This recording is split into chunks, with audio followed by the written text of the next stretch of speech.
pertandingan itu gue benar-benar melihat dua pelatih yang hebat. Ya. Dua-duanya memainkan strategi yang luar biasa. Benar. Ya, dan benar-benar adu strategi banget. Laga kemarin buat gue itu adalah salah satu high level match yang ada di Super League. Setuju. Jadi itu gue juga ngomong, Bam. Itu high level, yang namanya high level ini. Lagi-lagi, gue nggak setuju dengan perkataan Persib mainnya jelek dan ugly win gitu. Ugly win tuh kalau lu nggak punya peluang. Di laga tersebut Persib punya attempts lebih banyak dibanding Persija, punya big chance 3. Memang kalah penguasaan bola, memang Persija juga punya big chance sekitar 4. Tapi ya artinya kalau catatan statistik mengatakan seperti itu, artinya Persib secara permainan pun punya peluang yang tidak boleh kita nggak bahas. Apa? Bagaimana Persija bisa tetap menyerang dan tetap berani Iya, menyerang 10 dengan 10 pemain itu gila sih itu. Tapi semoga ini yang emang tolol ini, gue sorry harus nyebut gue itu. Ini perlu untuk dia apa ya, untuk Saking udah gemes lo ya. gemes banget soalnya ya maksudnya udah di luar konteks sepak bola gitu. Sampai ngancam pembunuhan, yang satu rasis, udah kelewatan dan dua-duanya nggak bisa dibenerin, dua-duanya salah gitu. Sudah 10.000 Wah, dalam 3 bulan. gila. Kalau bukan Thank you. kalau bukan karena Anda semuanya, kita nggak akan bisa kayak begini. Benar.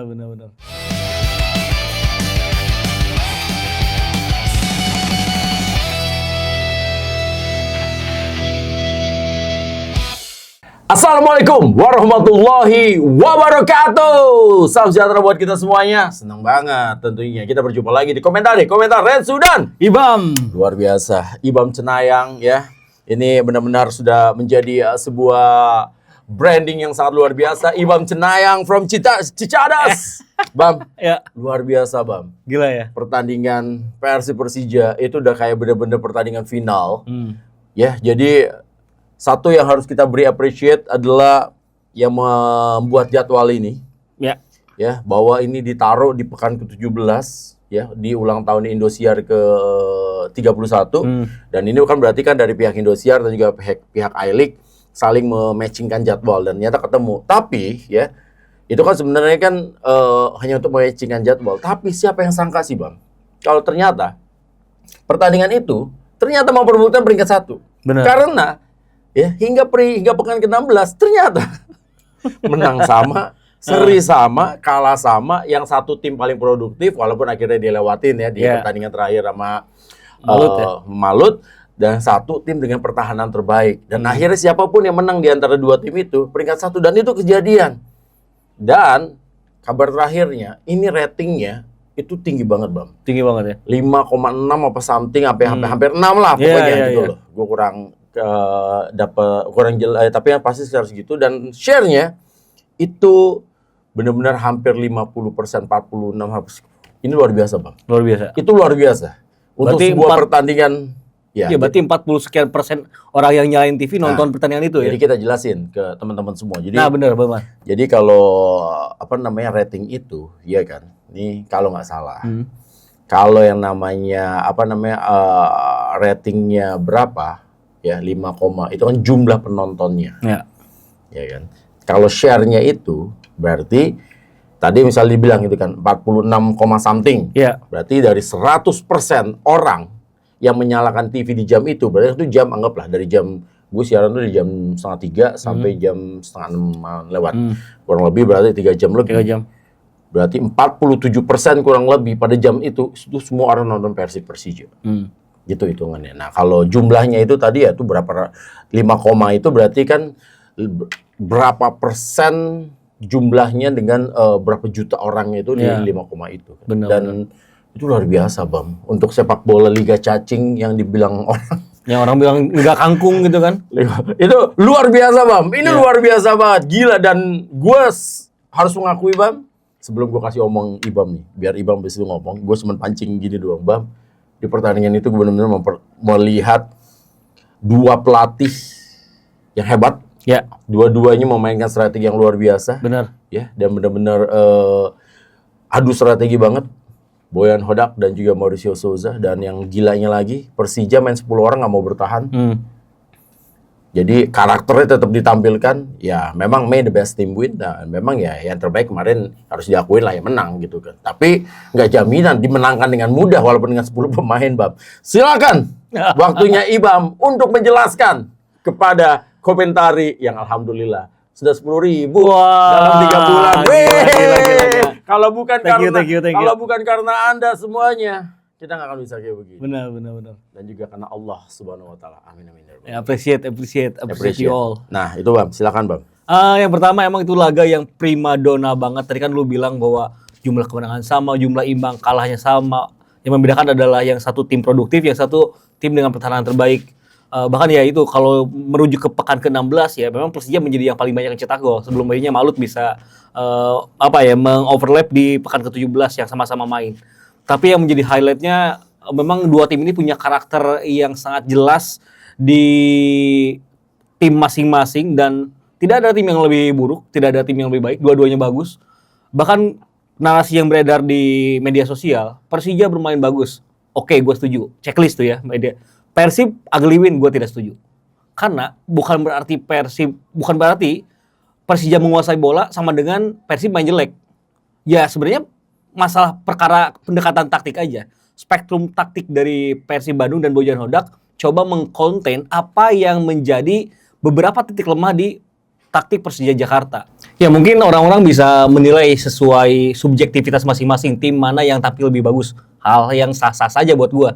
Tapi yang perlu kita sepakati bersama, kedua tim main bagus dengan caranya masing-masing. Gua sangat mengapresiasi dengan apa yang ditampilkan bahkan oleh Persija yang kalah di laga tersebut, tapi bagaimana mereka melakukan penguasaan bola, bagaimana mereka bersikap di atas lapangan, bagaimana mereka berani untuk pegang bola di hadapan puluhan ribu penonton yang ada, dan bagaimana juga Persib bisa mengcounter taktiknya jadi dari Marcio Souza ini menjadi satu tontonan yang memang sangat fantastis gitu. Makanya nggak heran kalau angka menunjukkan itulah salah satu pertandingan yang mungkin jumlah penonton dan stay-nya penonton laga tersebut begitu masif. Belum lagi kalau kita menghitung streaming dan lain-lain, dan daya tariknya juga luar biasa. Tapi memang di laga kemarin buat gue itu adalah salah satu high level match yang ada di Super League. Setuju. Jadi itu gue juga ngomong Bam.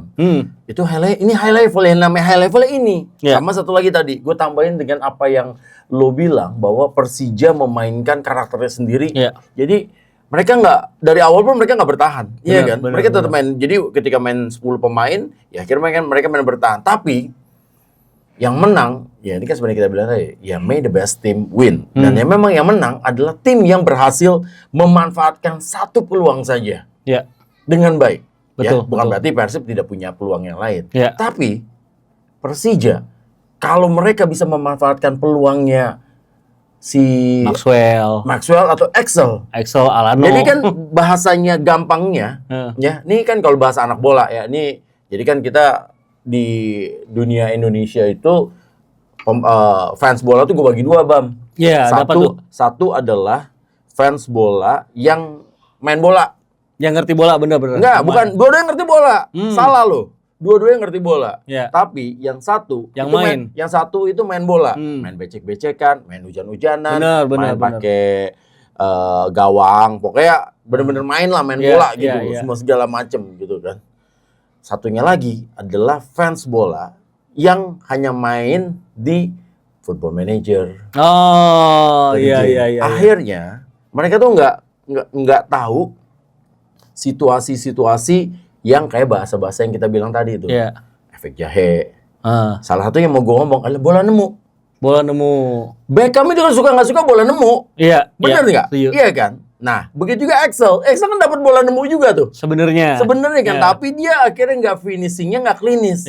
Dan Beckham klinis. Nah itu doang yang membedakan, Bang. Iya. Ya ini makanya buat teman-teman nanti bilang, wah bola nemu. Ya ini kan istilah doang gitu. Istilah yang sebenarnya kalau di kampung tuh biasa. Iya, kalau kita di lapangan bola mah efek jahe, ya kan, back heel, udah gitu balik Bandung, gitu kan? Iya, tuh tekukan, kayak gitu-gitu, ya kan, ngegaruk tuh kalau kita full ya masuk ya? Iya, maksudnya ngegaruk tuh bukan berarti ngegaruk itu adalah sebuah pelanggaran yang berat banget. Itu berarti lu ngehajar orang pakai pull. Iya, itu di lapangan bilang, wah digaruk kakinya. Itu lu sampai ada capnya, itu bahaya banget sebenarnya. Gua aja yang tumbuh besar di lingkungan yang berbeda sama lu ngerti langsung karena emang main bola gitu kan dulunya. Iya, makanya itu kan bahasa-bahasa. Tapi kalau orang yang main championship manager nggak ada bahasa yang segala macam yang lebih beda lah. Trivela, terus ya kayak gitu-gitulah semua segala yang lebih macam. scientific sama alamiah ilmiah gitu ya. Ilmiah. Betul, iya kan, pergerakan Johan Cruyff yang kayak gitu-gitu loh bahasa-bahasa. Nah itu dia. Iya. Jadi Bam, Persib memanfaatkan peluang itu dengan baik, sementara Persija gagal. Udah itu aja. Tapi gue sedikit tuh mau ngejar omongan lu yang tadi memanfaatkan bola-mu atau second ball ataupun bola muta whatever it is. Yang gue suka dari dua momen tersebut adalah bagaimana setiap tim membangun kesempatan bola second ball-nya tersebut. Jadi terlepas dari gol Beckham itu nemu ataupun bola muta ataupun kesalahan dari pemain Persija, tapi cara Persib ngebangun serangan untuk mendapatkan momen tersebut kan nggak simple. Itu tuh pasti berkat latihan yang di-drill berulang kali. Bagaimana lemparan bola dari Kakang, lemparan ke dalam langsung menuju ke Baros yang di-float sebagai false nine. Karena dia bukan striker murni jelas, tapi dia bermain di nomor 9. Dia turun untuk menjadi pemantul dengan kecepatannya, dengan insting yang bagus, dengan teknik yang sempurna karena bisa langsung melepaskan Berguinho ke area kosong. Dan Berguinho kalau udah 1 lawan 1, kelar. Itu udah jadi jaminan Berguinho. Dan crossing Berguinho juga sebenarnya dengan kaki paling lemah yang dia miliki, bukan kaki kirinya, tapi menyasar ke Tubarau yang memang secara body save ketika bertahan kurang enak tuh di momen tersebut. Dan mungkin dia masih mikir kalau gua tahan mungkin bakal disapu sama Rido. Dia lupa kalau pemain Persija itu ada 2 pemain yang tertarik oleh Baros. Ada Jordi Amat, ada Thales. Itu yang ngebuat akhirnya Persija dalam kondisi cuma 1 center back murni yang ada di dalam kotak penalti. Awareness defense-nya beda dengan pemain lain. Dan di momen itulah bola pantulan hasil clearance yang nggak sempurna dari Tubarau ngebuat Beckham, ya itu udah jadi makanan Beckham sehari-hari. Apalagi Beckham salah satu big game player yang sangat paham artinya pertandingan Persib menghadapi Persija. Betul. Nah itu yang tadi gue katakan, Bam. Jadi lu kan bilang bahwa itu kan sudah diskemakan. Iya, udah didesain. Sudah didesain, sudah dilatihkan, ya sudah dilatih lah di di latihan-latihan sehari-hari. Cuman kan yang membedakan adalah prosesnya. Dalam artian proses golnya. Jadi gini. Build up-nya, serangannya itu semua bisa implementasikan, bisa dilatih, bisa di-drill. Cuman hasilnya bahwa bolanya ternyata kena pemain Persija dan akhirnya jatuh ke kaki Beckham, atau ternyata sebenarnya harusnya golnya itu adalah begitu dikasih crossing gitu diselesaikan sama Beckham, muncul gitu kan coming from behind, atau juga ternyata harus heading. Itu kan yang ternyata ya situasional semua. Dan akhirnya yang paling terpenting kan dari hal itu adalah mencoba untuk, ya lagi-lagi nih, Persib berusaha untuk memanfaatkan bahwa ada kekosongan di belakang garis pertahanannya Persija. Walaupun mereka pakai 3, tapi kan kemarin Persib kelihatan udah cepet banget mau coba bangun serangan, dan akhirnya mereka bikin kekacauan di dalam kotak penalti, dan benar kejadian. Bola yang terjadi, jatuhnya malah ke Beckham. Itu yang tadi kita bilang bahasa bola nemu. Ini bukan berarti golnya gampang, kagak. Golnya juga susah juga itu, karena golnya kan di skema itu. Beckham ada di posisi itu tuh hasil latihan. Iya, itu hasil latihan. Cuman proses golnya ternyata yang dapat Beckham, itu adalah benar-benar emang rezekinya Beckham aja. Mungkin sebenarnya yang harusnya dapat itu kan harusnya mungkin William. Atau mungkin juga yang dapat pemain lain misalnya Tom Hay atau siapa gitu kan. Ya, tapi kan karena Beckham pada hari itu kan dia main di kiri sebenarnya. Iya dong. Benar. Dan yang di luar dugaan kan satu lagi, Bang. Ini yang gue bilang tadi, kenapa master kelasnya pelatih-pelatih baik dari Boyan Hodak dan juga Mauricio Souza. Boyan Hodak menaruh penyerang William Baros kan di luar dugaan. Ya sebenarnya kalau buat gue pribadi itu tidak di luar dugaan. Gitu. Karena Bojan Hodak itu udah biasa kalau pemain yang nggak fit di match sebelumnya itu nggak bakal langsung jadi inti. Emang Ramon nggak fit? Ramon itu di Kediri nggak main. Oke. Ramon itu bahkan ketika Andriung cedera yang masuk jadi nomor 9 kan Baros. Baros yang di kanannya baru masuk Sadio. Oh yang di laga sebelumnya? Nah itu yang gue bilang sama lo kan. Waktu itu kan gue sempat ngomong di episode sebelumnya. Gue bilang gue kan nggak nonton, gue ada cara waktu itu. Makanya gue. Oke, terus? Jadi memang gue udah expect, apalagi dengan Andriung yang sudah dipastikan tidak bisa tersedia di laga tersebut, maka Bojan Hodak memang menjadikan opsi Baros di nomor 9 itu menjadi satu-satunya opsi yang paling reliable gitu. Terus kalau kita ngelihat, ya tadi kita udah sempat ngebahas bagaimana Beckham ada di situ tuh, ya itu emang hasil dari latihan, dan termasuk Berguinho yang awalnya dia nyaman berada di sisi kiri, ternyata semenjak laga melawan Lion City Sailors dia juga bisa bertransformasi lebih baik. Tapi yang menarik juga sebenarnya Persija bukan berarti apa ya? Bukan berarti tidak mempersulit. Persija sangat mempersulit. Ada momen di mana lu bilang di live, gue denger kalau Persib menerapkan man marking sejak depan, dan itu gue setuju karena di banyak momen Kakang ini tidak melepaskan Maxwell. Iya, bahkan Maxwell narik ke belakangnya diikutin. Bener, diikutin. Tapi Persija juga terus berusaha untuk meng-adjust taktiknya. Mauricio Souza itu sempat ngebuat Alano switch sama Maxwell, dan itu sempat membuat Kakang agak bingung nih, gue harus jaga siapa nih? Ya sempatlah, akhirnya Persija punya 2 peluang melalui tendangan jarak jauh Alano dan Maxwell yang lolos. Nah, di momen itu tuh dua-duanya itu hasil dari adjustment taktik di dalam pertandingan babak pertama yang dilakukan oleh Souza sebagai pelatih. Dan kalau lu ingat gitu ya, kita pernah ngebahas kalau salah satu kelemahan Persija yang sebenarnya bisa diekspos oleh lawan-lawannya adalah ketika para pemain mereka terlalu naik garis pertahanannya. Dan di laga itu, ketika Beckham cetak gol, selain 2 pemain ditarik oleh Barros, ada tadi Thales sama Jordi Amat, defensive line-nya Persija lagi jauh banget naik. Tubaro jauh, Donitri jauh, Rizky Ridho juga agak dekat ke tengah, ya itu udah jadi makanan sehari-hari bagi Persib Bandung yang memang sudah mendrill skema ini sejak Bojan pertama datang ke Bandung gitu. Nah iya, makanya kan gue bilang bahwa salah satu strategi yang gila juga kan dari Mauricio Souza adalah akhirnya dia pakai 3 back gitu kan. Dan dia tahu gitu, karena pemain-pemain Persib ini kenceng-kenceng akhirnya pakai 3 back. Dan sebenarnya udah berjalan dengan baik, kecuali hal itu aja yang kecolongan gitu. Dan itu tapi Persib juga sudah analisis sudah benar juga. Mereka akan serangan cepet untuk ngasih ini, dan benar kan ada yang telat kan naik, ada yang telat mundur juga kan pada saat itu. Ya sebenarnya itu lebih ke apa ya, momen-momen kecil yang akhirnya mengubah hasil pertandingan. Karena Persija main dengan garis pertahanan tinggi pun dengan alasan masing-masing itu. Ada alasannya tersendiri. Salah satu alasannya adalah ngebuat mereka bisa melakukan pressing terhadap build up Persib sejak lini belakang mereka. Dan ini ngebuat Persib juga agak kesulitan untuk bermain dengan kombinasi di lini pertahanan ke tengah. Ini agak sulit karena jarak antar pemain Persija rapat.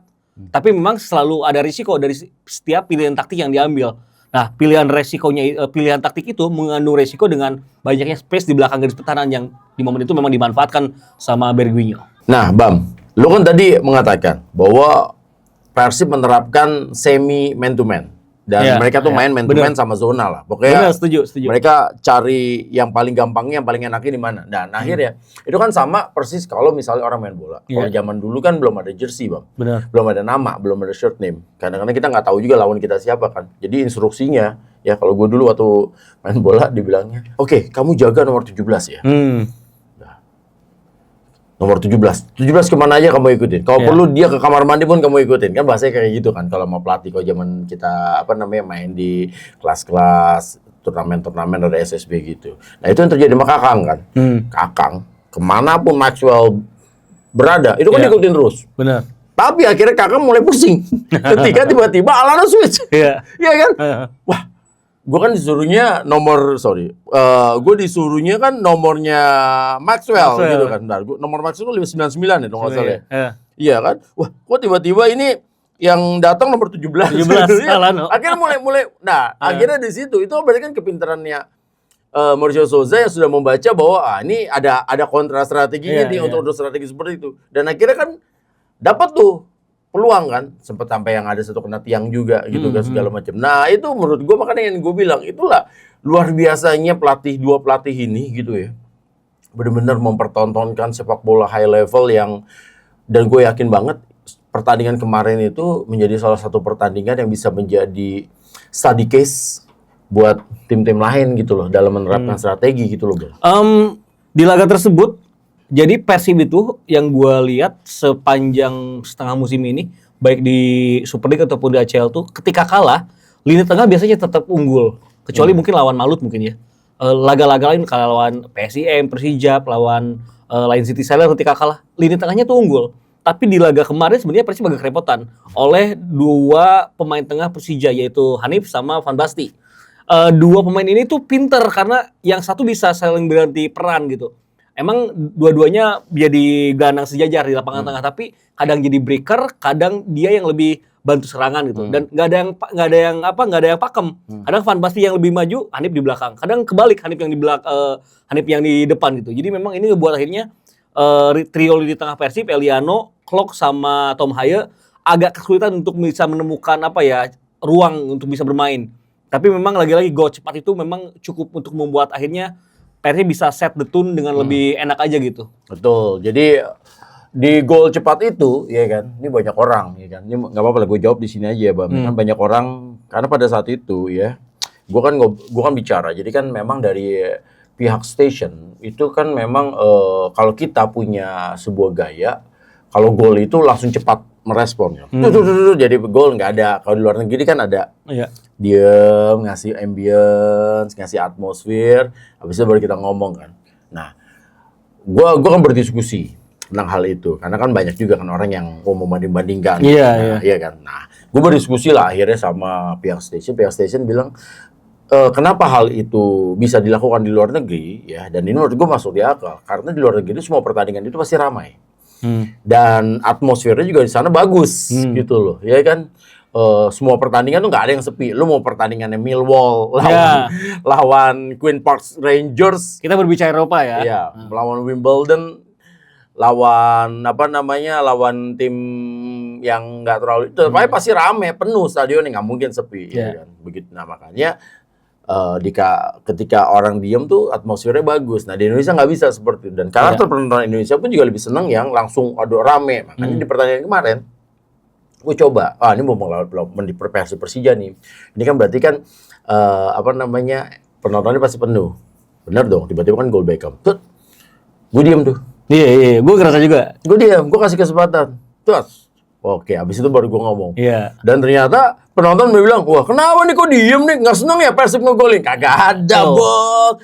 Nggak ada. Aduh, emang nih orang-orang ya. Nggak ada urusannya, kan gue udah bilang. Nggak ada urusannya gue mau Persib, mau Persija yang menang, nggak ada urusannya ke gue. Makanya gue jawab di sini. Makanya itu kan, ya gunanya kita bikin podcast kan kadang buat kayak gini-gini, Bang. Ya kadang juga netizen suka menelan mentah-mentah apa yang... Terus bilang, kenapa? Sampai orang bilang, wah gue penasaran nih, kenapa sih? Wah, Renzo, The Jack ya? Kok kayak nggak seneng banget Beckham ngegolin. Kan lu minta kayak gitu. Akhirnya gue berdiskusi, ya dong. Gue berdiskusi dengan pihak station dong. Iyalah, kan iyalah. yang punya hak. Gue hanya Benar. menjalankan. Pihak station, oh ya udah boleh coba. Nah, oke gue cobain, gue diem. Karena mumpung penontonnya rame. Lagi rame, benar. Kalau penontonnya lagi pertandingan sepi, kan kayak kemarin tuh pertandingan yang Biak lawan apa? Yang Biak lawan Bayangkara. Bayangkara, nggak ada penonton. Lu begitu, ya aneh lah. Iya. Ya, makanya udah, gue kasih ambience. Itu orang mau bilang, wah kenapa sih kayak nggak seneng Beckham ngegolin ya gini-gini ya segala. Wah, nggak ada urusan. Iya, kadang netizen juga teman-teman kawan-kawan kita orang Indonesia ini terlalu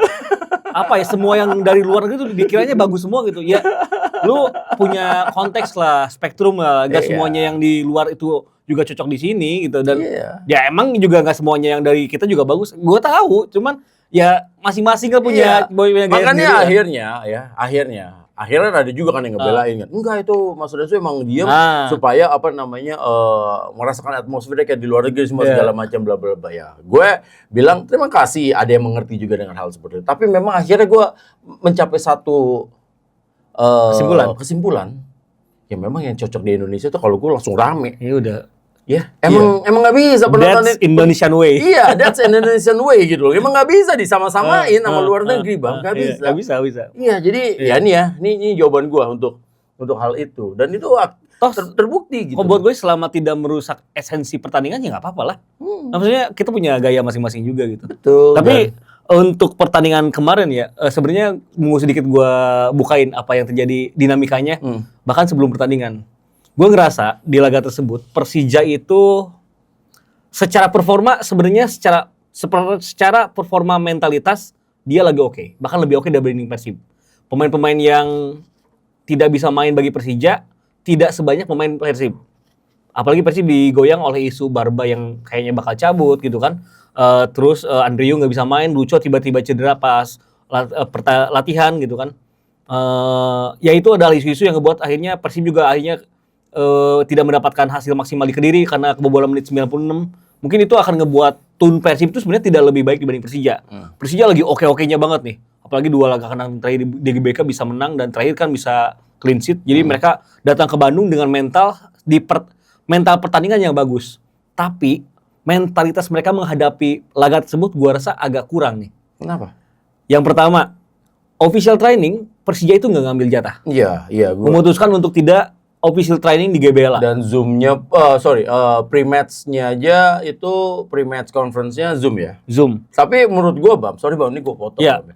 Itu kan juga untuk mencegah hal-hal yang tidak diinginkan juga Iya, Bam. Gitu betul. loh. Ada teori, silakan. Iya, ada. Itu kan juga untuk mencegah hal-hal yang tidak, karena ya daripada gitu. Iya, Karena betul. pertandingan yang benar-benar ditunggu-tunggu lah gitu, daripada terus sama kan kalau misalnya kan gua ngelihatnya ya Persija ini mereka tuh nginep hotelnya itu di luar Bandung. Iya.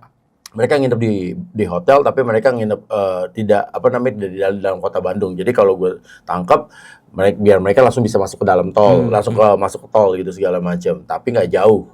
Ya sempat ada yang bilang katanya kan di Pasteur, tapi juga mungkin ada, gue nggak tahu lah di mana. Ya jadi kalau misalnya seandainya mereka OT kan terlalu banyak hal-hal yang pengamannya juga mungkin terlalu berat juga Bang. Setuju. Takutnya habis OT Iya, nanti jalan iya. macet ya kan, apalagi itu ya weekend ke hotel nanti juga ketahuan hotelnya di situ, malamnya juga bahaya. Nah itu hal-hal itu juga sih yang menurut gua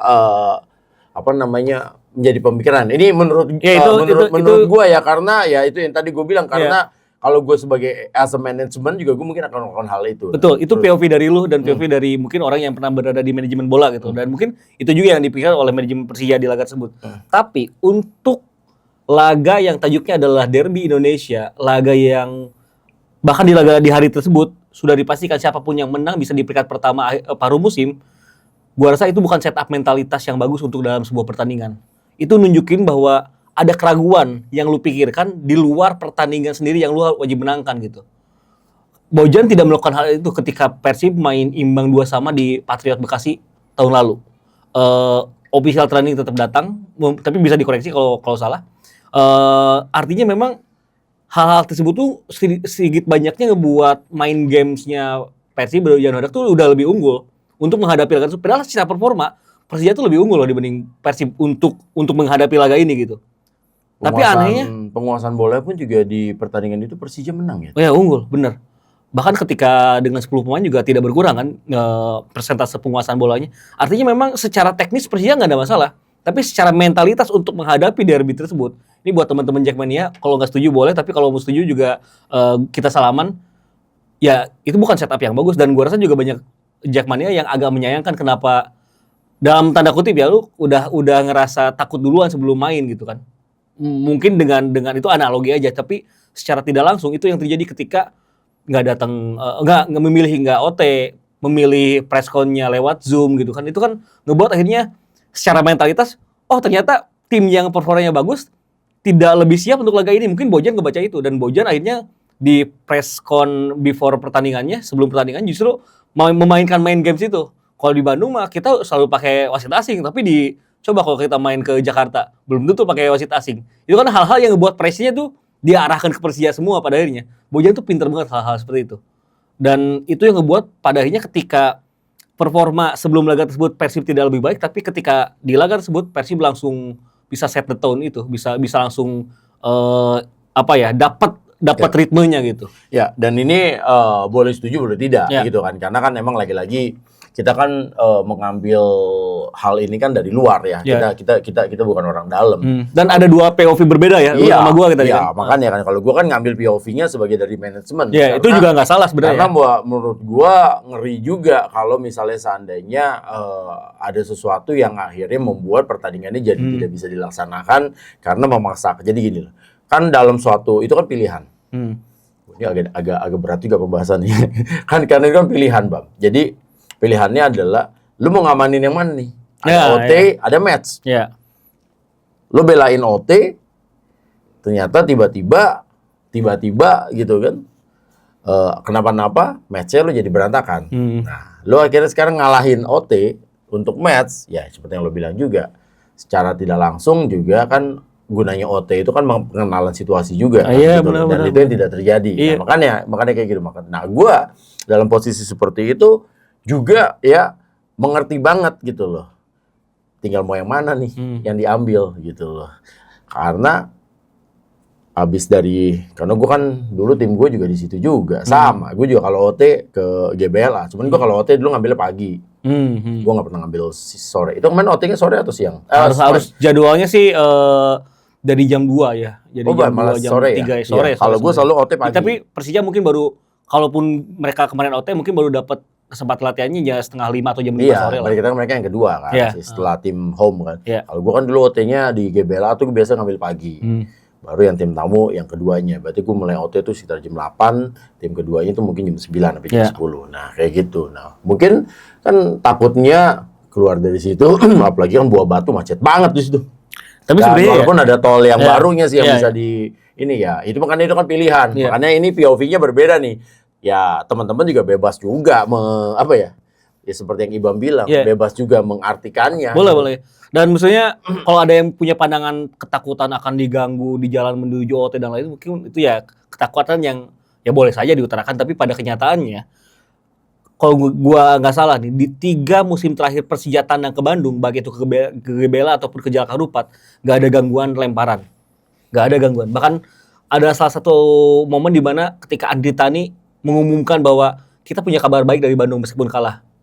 Karena kita diterima dengan baik, tidak ada pressure berlebih, tidak ada lemparan-lemparan, tidak ada hal-hal yang memang di luar koridor gitu.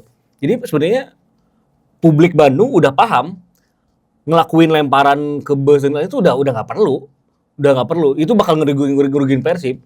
Apalagi sebenarnya dengan pengamanan yang maksimal dari polisi juga itu yang buat pada akhirnya kan sekarang di ring-ring gitu loh. Itu H-2 sebelum pertandingan udah ada ring-ring. Jadi nggak semua bobotoh bisa dengan nyaman masuk ke sana. Jadi udah ada pengamanan. Itu tuh udah dipikirin. Jadi sebenarnya ya gue sih kalau gue jadi Jakmania, kalau gue jadi pendukung Persija, gue sih agak menyayangkan kenapa Persija tidak melakukan hal tersebut karena itu ngebuat akhirnya adaptasi lu di pertandingan agak terlambat. Dan itu kelihatan di sekitar 15 menit 20 menit awal Persija nggak kayak Persija yang kita tahu. Ya kira kayak kebobolan di awal itu. Dan ketika udah kebobolan di awal ya Persib lagi-lagi gue nggak setuju dengan perkataan Persib mainnya jelek dan ugly win gitu. Ugly win tuh kalau lu nggak punya peluang. Di laga tersebut Persib punya attempts lebih banyak dibanding Persija, punya big chance 3, memang kalah penguasaan bola, memang Persija juga punya big chance sekitar 4, tapi ya artinya kalau catatan statistik mengatakan seperti itu, artinya Persib secara permainan pun punya peluang.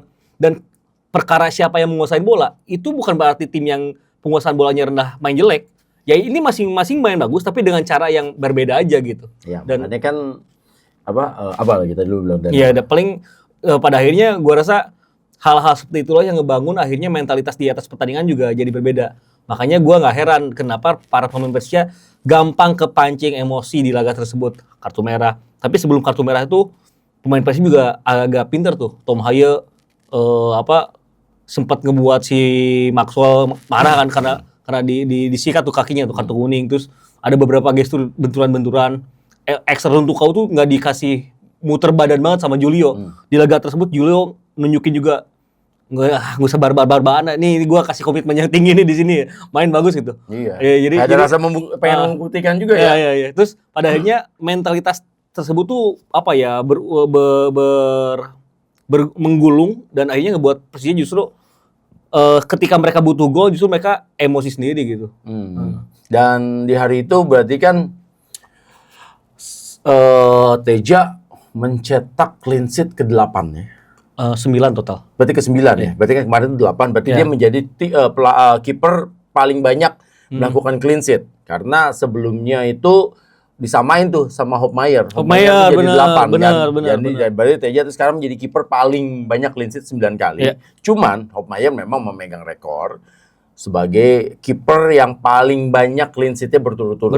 Dia 6 kali berturut-turut dan itu memecahkan clean sheet-nya Andri Tani sama siapa gitu. Kalau nggak salah lupa gue 5 kali kalau nggak salah berturut-turut gitu. Dan Hopmeyer emang itu juga kelasnya beda sih emang. Ya lu mau gimana pun juga ya. Mau dia camat ya, cadangan mati di Pek Zole. Begitu datang ke Indonesia ya tetap jago banget, Bos. Kayak pertama datangnya Sonny Stevens ke Dewa dulu. Iya, Sonny.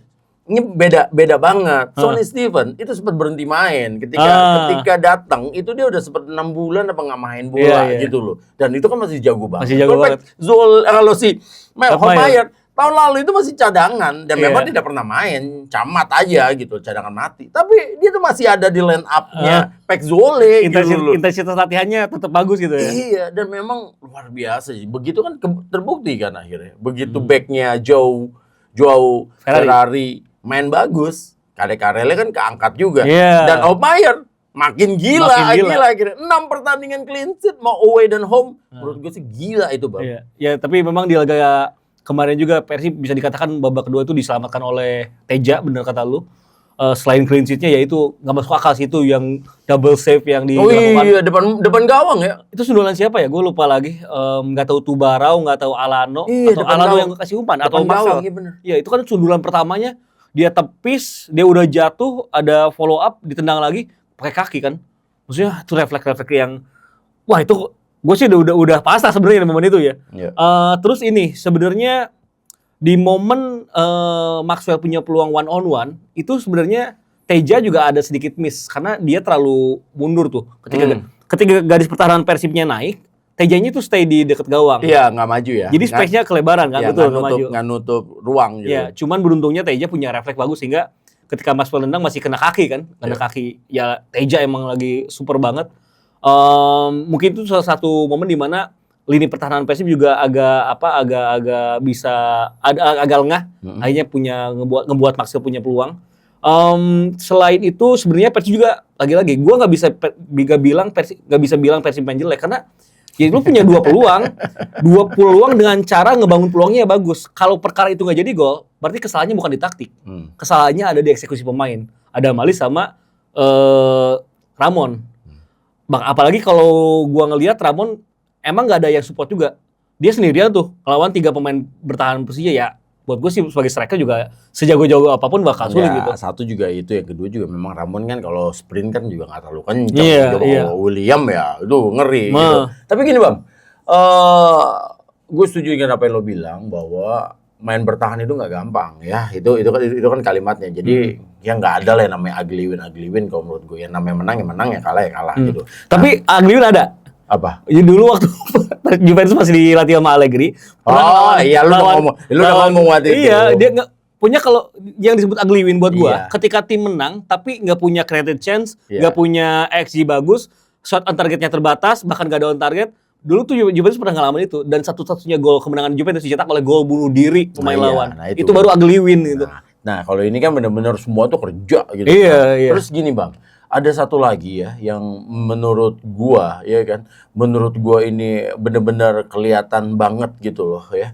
Yang namanya mainnya bagus karena memang Teja juga semakin mau ingin membuktikan, apalagi kan Persib sekarang dengar kan mau nyari kiper berikutnya. Jadi memang kelihatan banget tuh dia mau nunjukin. Sama yang kedua ya, memang kalau kiper yang jago-jago, apa bahasa kerennya, ini bahasa championship manager, football manager, kalau kiper kayak Teja tuh namanya apa? Shot stopper. Ya, shot stopper seperti itu. Jadi kalau kiper-kiper Indonesia yang bagus-bagus shot stopper itu pasti berhubungan dengan Sriwijaya FC. Kenapa saya bilang seperti itu?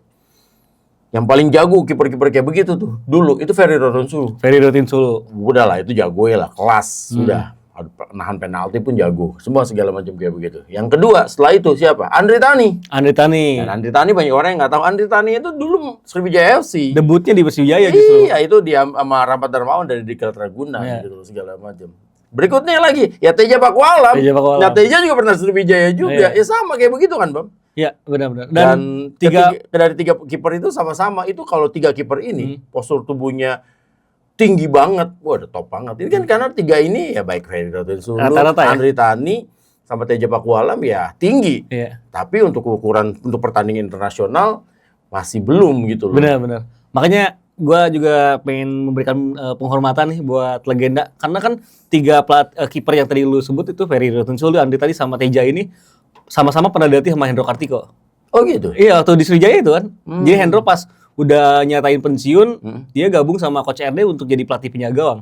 Nah, itu maksudnya hasilnya sampai sekarang ada 2 pemain yang karirnya panjang banget itu di level tertinggi sepak bola Indonesia. Jadi memang luar biasa. Yang menarik juga di laga Persib lawan Persija, gua rasa itu yang tidak boleh kita nggak bahas. Apa? Bagaimana Persija bisa tetap menyerang dan tetap berani Iya, 10 dengan pemain. 10 pemain itu gila sih itu.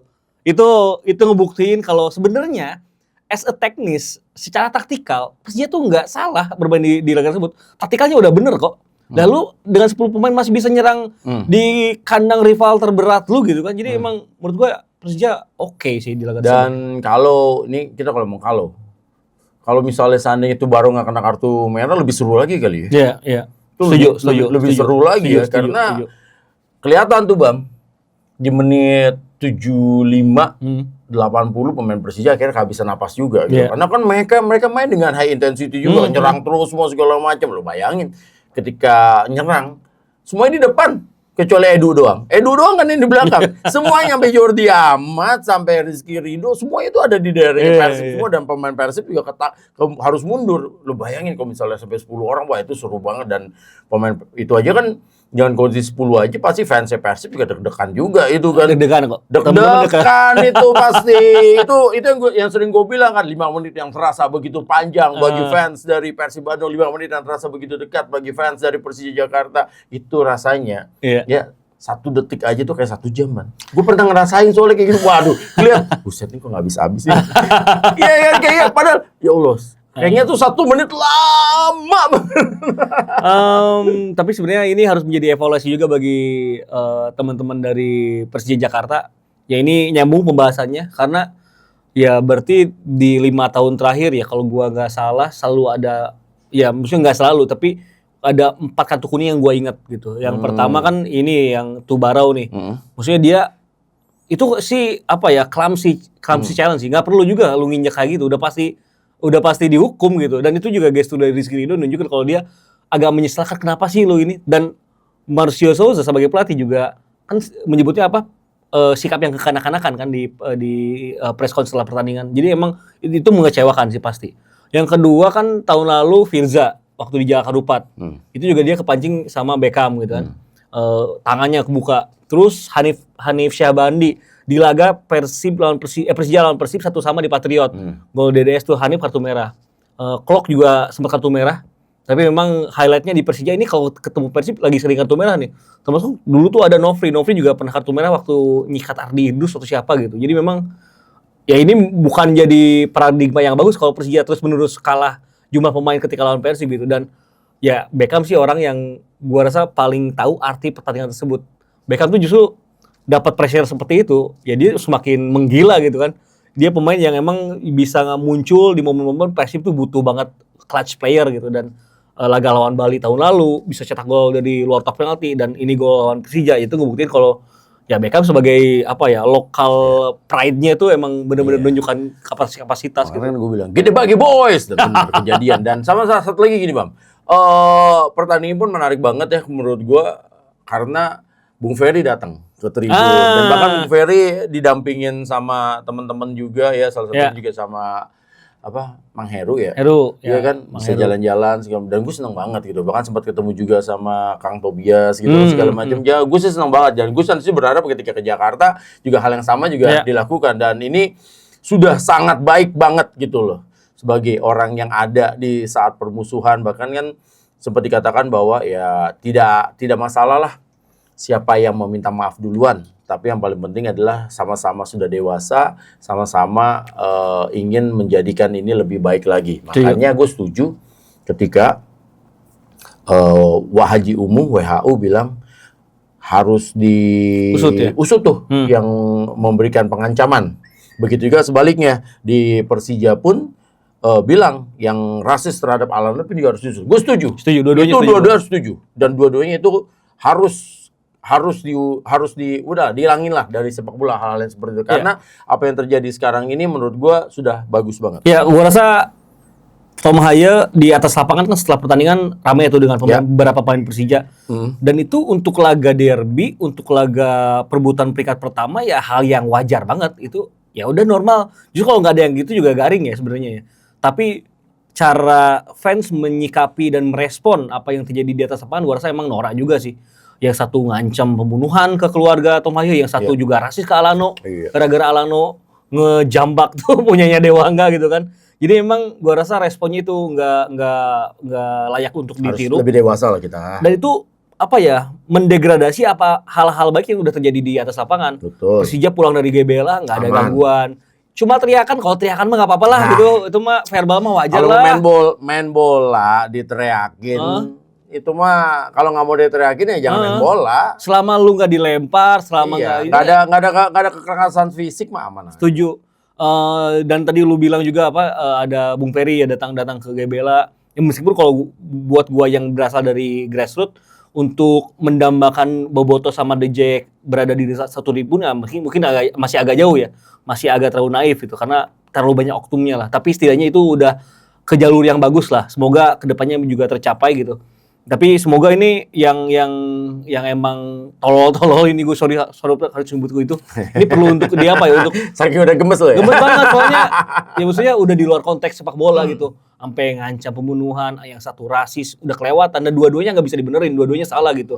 Ya ini perlu sama temen-temen juga mungkin yang nonton itu kedepannya mungkin bisa lebih bijak lagi ataupun kalau temen lu nggak nonton tapi temen lu masih kayak gitu ya lu kasih tahu lah teman-teman lo gitu. Jadi gini, buat gua ya Bam ya, yang harus dibikin sesuatu itu adalah yang membuat negara itu bagus, apapun sesuatu bagus itu kan kalau ada peraturan yang jelas.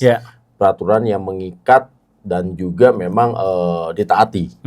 Jadi jangan ada pembiaran terlalu lama. Nah itu biasanya sesuatu yang pembiaran terlalu lama itulah yang akhirnya merasa oh ini nggak apa-apa, akhirnya jadi kebiasaan. Akhirnya susah tuh kalau udah kebiasaan sudah menjadi budaya, udah repot. Nah makanya buat gua hal yang kayak gini pengancaman ataupun juga rasis udahlah kick out of the football dan udah nggak ada lagi. Sama yang kedua kalau bikin kekerasan di luar stadion ya itu jatuhnya udah kriminal dan itu harus tangkap udah. Iya, tangkap biar ada efek jerah. Kalau enggak begini-begini terus Bang. Setuju. Termasuk yang itu yang ngancam-ngancam online, yang rasis online itu juga lu jangan mikir lu nge-tweet pakai akun anonim lu nggak ketahuan bos karena lu tuh punya medsos pakai email itu pakai NIK dan lain-lain lu pasti ketahuan dimanapun lu ada gitu. Gua kasih tahu ya Bang ya. Ini gua kasih tahu Bang ya.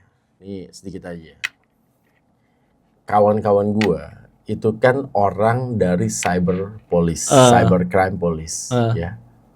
Lu mau pakai anonim apapun juga.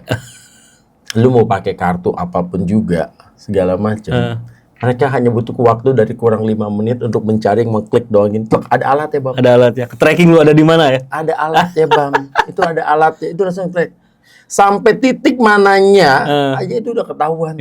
Jadi ini alat yang mereka punya. Ini alat sudah untuk mencari teroris di hutan, di gunung mana ya kalian selama masih ada di kota ya di gunung aja ya bisa ketemu yang PTS-nya mungkin PTS apa sih tower itu aja dikit gitu itu masih bisa ketemu apalagi lu masih ada di kota butuh waktu cuma 5 menit itu lu udah jadi jangan main-main lah dengan hal-hal yang kayak begitu ini gua kasih tahu aja gitu dan gua rasa sih upaya untuk menyelesaikan secara hukum itu gua rasa upaya yang perlu untuk ditempuh. Biar ada contoh bahwa efek jerah udah itu aja lah. Benar. Itu aja karena itu pertandingan yang begitu mewah ya dari kualitas pertandingannya, dari skornya, dari drama yang ada di lapangan, dari hostnya gitu. Dari hostnya, lu mantap Bang. Bisa lah. Iya. Ya maksudnya kan itu udah dibungkus dengan bagus ya semuanya ya. Itu dicederai dengan obrolan yang akhirnya jadi negatif lagi nih gitu kan. Belum tentu juga tuh orang datang ke stadion. Belum tentu juga tuh orang nonton. Iya kan? Cuman nge-tweet doang. Belum tentu juga tuh orang sekolah.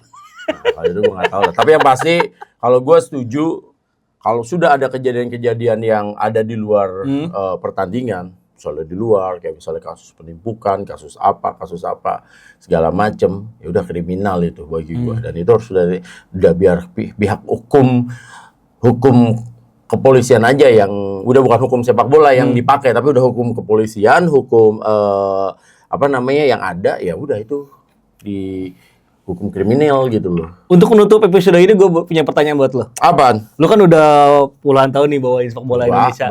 Udah berkali-kali nih, belasan puluhan kali bawain Persija. Ini masuk salah satu laga yang menurut lo enak buat lo bawain gak sih? Yang kemarin. Yang pasti gini ya. Sedikit banyak ya, sedikit aja. Pertandingan yang membosankan itu rasanya 40 menit lama banget Bang. Tapi kemarin itu kan 40 menit kayak cepet banget. Cepet banget ya. Dan gue sih salutnya itu tadi gue bilang gitu loh. Ini high level. High level ya. Ini high level. Pertandingan kemarin tuh high level banget. Dan alhamdulillahnya buat gue pribadi ya Bang ya.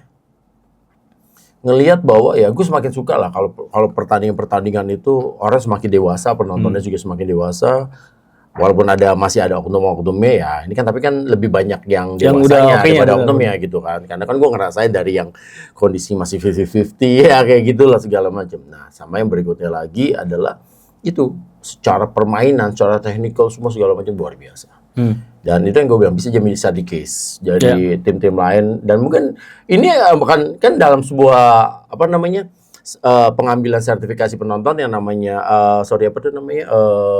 pengambilan sertifikasi penonton, sertifikasi pelatih kan mereka suruh bikin analisis biasanya, bikin tuh segala macam gitu kan ketika dia lagi mau ngambil sertifikat. Ini pasti akan menjadi salah satu pertandingan yang akan bakal direview ya. Direview, dibahas gitu sih. Dibahas dan dikaji iniin banget lah, ini salah satunya menurut gua. Dan akhirnya kan terbukti pertandingan ini juga bahkan orang bilang bahwa ini adalah salah satu pertandingan yang menentukan gitu loh. Banyak ada orang yang ya misalnya ya bahasa-bahasa lebaynya gitu kan. Wah, ini penentuan banget nih. Udah kayak final ya. Menurut gua wajar. Karena memang suka nggak suka ya dua tim ini memang kandidat paling besar lah sekarang, Bang. Suka nggak suka, kandidat paling besar udah untuk bisa menjadi juara di musim ini. Apalagi dengan adjustment di bursa transfer mungkin ya, itu bakal jadi menarik lagi di putaran kedua nanti. Meskipun kalau ada kalimat juara paruh musim, gue sih agak kurang setuju. Gue lebih memilih tim terbaik paruh musim itu atau peringkat pertama paruh musim karena juara itu harus angkat piala. Itu aja sih. Makanya nanti kalau gitu berarti sama I-League di paruh musim dikasih piala juga.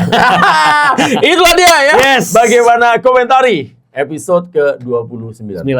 Terima kasih buat semuanya, buat yang sudah memberikan dukungannya, yang pastinya kita juga mengapresiasikan semuanya. Kita masih akan tetap dengan gaya kita seperti ini dan Ibam Cenayang Cidadas kemarin bener. Cuman bedanya di skornya aja. Skornya jadi kecil. Kalau Ibam kan bilang 2-1, 3-2, tapi itu 1-0. Tapi ya masih tetap oke lah. Karena Ibam sudah ditungguin terus. Iyalah, wajar lah. Jadi Ibam ini kan sekarang dalam seminggu itu dia tuh ada undangan ada 3-5 kali. Amin. Dalam seminggu gitu loh. Tapi belum nih undangan dari apaan? Yang itu. Waduh. Kok ini ya, tapi 3-5 kali, ya kan ada undangan sunatan, undangan kawinan. Ya udah, sampai jumpa lagi pokoknya buat semuanya ya. Sampai jumpa lagi di episode berikutnya. Wassalamualaikum warahmatullahi wabarakatuh.